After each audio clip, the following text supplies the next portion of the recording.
Westermans here with some equipment which has just arrived, some dry tool prepping machine, which is the obviously air system there, but there is also the hydraulic valves if you've actually got the hydraulic machine or the pump. Condition of these is, as you can see from the video,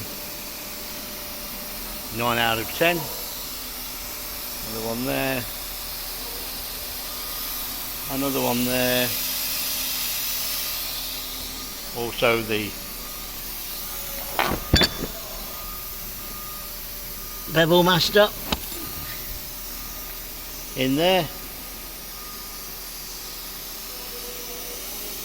More details available on the PDFs on westermans.com.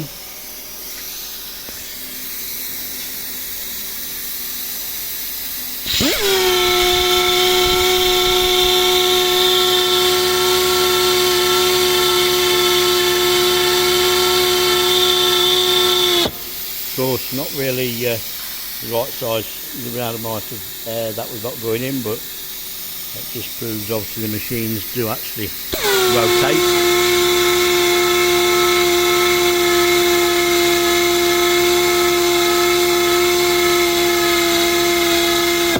Like I say, more details available on westermans.com. Thank you for looking.